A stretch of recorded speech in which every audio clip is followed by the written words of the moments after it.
Tem coisas que a gente vê na consulta que simplesmente não dá para ficar calada. E o que eu vivi hoje como médica e também como paciente me fez sentar e gravar esse vídeo hoje para vocês. Essa história dessa paciente, ela precisa ser contada, porque talvez ela seja parecida com a sua história, como foi parecida com a minha, e eu acredito que possa ajudar a vida de vocês hoje. Eu sou Carla Lorena, médica. Atualmente eu cuido da saúde mental e metabólica dos meus pacientes pela visão da medicina funcional integrativa e estou me aprofundando agora na pós-graduação de metabolômica, que faz com que a gente consiga enxergar o paciente mais a fundo ainda, além dos exames convencionais que nós vemos. E hoje eu saí muito triste depois do atendimento dessa paciente, não só pelo que ela me contou, mas por tudo que ela passou até chegar em mim. E aí eu pergunto para vocês já se sentiram ignorados alguma vez por algum médico? Eu já me senti. E hoje eu vi isso acontecer de novo. E esse vídeo ele é um alerta, porque o que eu vi hoje é muito mais comum do que a gente imagina, principalmente no meio dos profissionais de saúde. E não é fácil gravar esse vídeo, mas é um vídeo que é necessário e eu acredito que vai ajudar a vida de muitos de vocês. Esse é um alerta de uma médica, mas também de uma paciente. Eu fui diagnosticada com transtorno bipolar, autismo e TDAH. E ao longo de toda essa minha jornada, muitas vezes eu tive que ser a minha própria médica.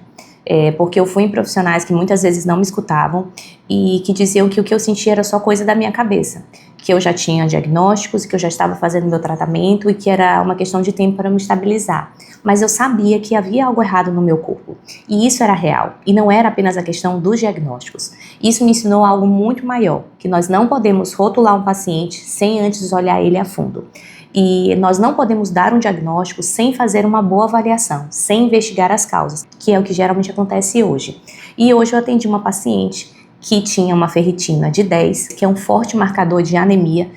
Ela tinha um anti-TPO de 140, que é um anticorpo que ataca a sua glândula tireoide, ou seja, ela tinha uma doença autoimune que ela não sabia e já tinha esse exame alterado há muitos anos, mas todo mundo falava que não tinha que tratar, que não tinha que fazer nada, que era apenas um marcador. Esse anticorpo, ele ataca o corpo inteiro. A tireoide é um dos locais que pode ser atacada, que é o que nós chamamos de tireoidite de Hashimoto. Então, claramente, a tireoide dessa paciente está em sofrimento. Existe uma inflamação ali por trás. Além disso, essa paciente estava no climatério, ela tinha 45 anos, já estava perto do período da menopausa, já tinha todos os sinais e sintomas hormonais já evidentes, inclusive até alteração já hormonal. E, consequência disso tudo, ela foi procurar auxílio de um psiquiatra com sintomas de ansiedade e depressão. Aliás, mais de dois psiquiatras, dois profissionais diferentes. E os dois fecharam os diagnósticos de ansiedade e depressão. Ela não confiou em um, foi em outro que deu o mesmo diagnóstico. Foi isso que aconteceu, pessoal. Ela recebeu um diagnóstico sem fazer perguntas, sem nem olhar para a história dessa paciente. Então, pessoal, esse é um alerta. Se você tem uma ferritina de 10, se você tem uma vitamina D muito baixa, a sua energia precisa de ferro, o seu humor precisa de ferro, você vai ter sintomas de ansiedade. Não tem como você não ter. E muitas vezes de depressão associado. O ferro, ele é um cofator essencial para a função de todo o nosso organismo. Então, o nosso cérebro precisa de ferro, a nossa tireoide precisa de ferro, os nossos hormônios precisam de ferro. Então, quando a gente tem uma deficiência de um pequeno nutriente como esse, ele vai impactar o nosso corpo como um todo. E muitas vezes os sintomas maiores e mais evidentes são sintomas psiquiátricos, que é o que nós observamos hoje. Além disso, se você está acima do peso, se já tem gordura no fígado, é bem provável que você já tenha também uma resistência à insulina. Os médicos me dizem que a minha glicemia está normal e a minha hemoglobina glicada está normal, mas você já avaliou a sua insulina? Muitas vezes a resistência à insulina é o primeiro marcador de um pré-diabetes. E vocês sabem quais são os sintomas de um paciente que tem muita oscilação na insulina?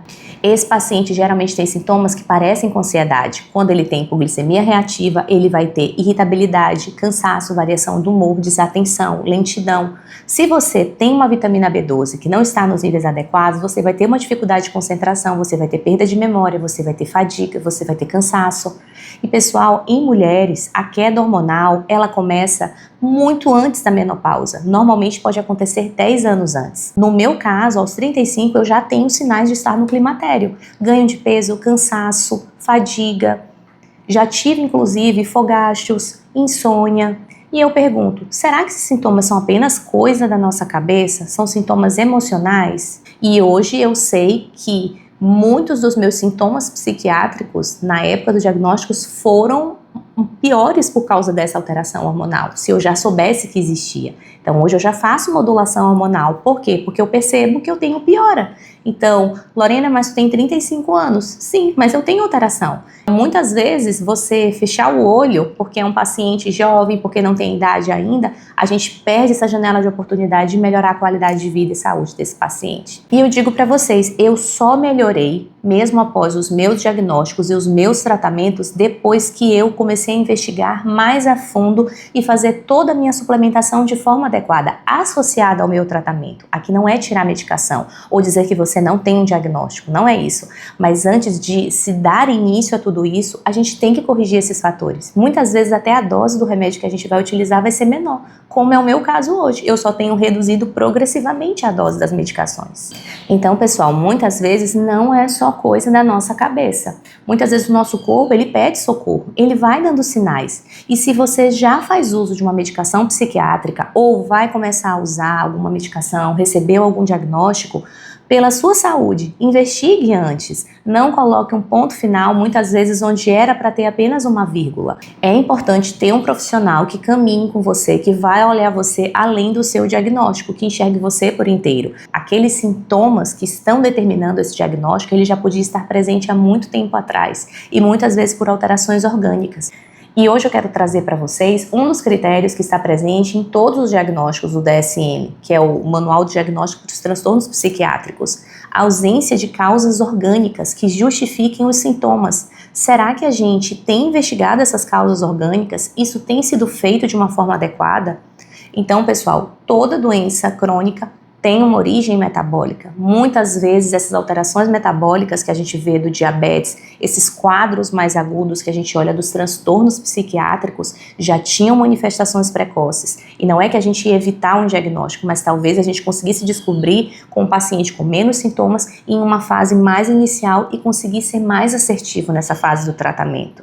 Muitas vezes, pessoal, os sintomas que vão se manifestar no seu cérebro, ele, na verdade, vem de muitos outros sistemas. Seu intestino, sua tireoide, seus hormônios, nutrientes, inflamações silenciosas. A gente não pode ignorar essas pistas. E eu posso trazer o meu caso para vocês. O meu quadro psiquiátrico, ele melhorou muito mais quando eu entendi realmente que eu tinha alterações intestinais, uma disbiose, que eu tinha uma hipocloridria que cursava com uma dificuldade da absorção dos nutrientes e que eu tinha que suplementar nutrientes que o meu corpo tinha falta. Alguns por motivos genéticos, causas genéticas e polimorfismos, e outras por deficiências nutricionais. Eu tinha um H. pylori que me impedia de absorver todos os meus nutrientes e diminuir a acidez do meu estômago. Então, se você usa um inibidor de bomba de próton, o omeprazol, os prazóis da vida, eles vão diminuir a absorção de certos nutrientes de vocês, podem trazer uma hipocloridria que vai dificultar ainda mais essa absorção, pode diminuir uma absorção do nível de vitamina B12. Então, pessoal, tenham cuidado com todo o seu corpo.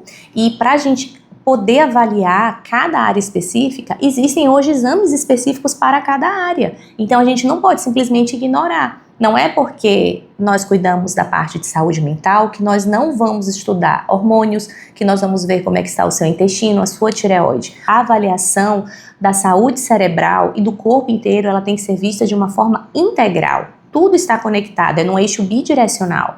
Todo componente ambiental afeta o nosso corpo, afeta a forma como nós metabolizamos, afeta como nós estamos absorvendo tudo que nós recebemos na nossa alimentação. Como é a nossa alimentação? Nós fazemos atividade física? O ambiente que a gente está inserido é um ambiente adequado?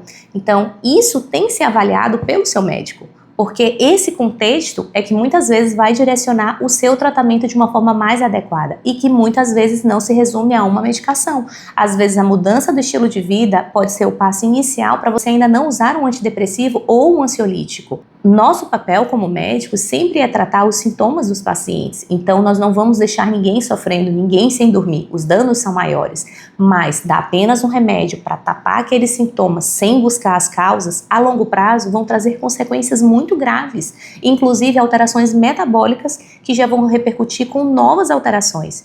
Muitos pacientes que usam medicações psiquiátricas por muitos anos, se eles não têm essa mudança do estilo de vida, eles começam a ter alterações a nível mitocondrial, começam a ter mais cansaço, fadiga, ganho de peso e muitas vezes seguindo apenas o tratamento. Então, pessoal, as intervenções elas têm que ser direcionadas para cada paciente. Nós usamos os exames como uma forma de referência, mas cada pessoa está inserida em um contexto. Então, pessoal, esse vídeo é um alerta para que nenhum paciente possa ser ignorado. Eu já fui ignorada e hoje me tornei uma médica melhor depois disso.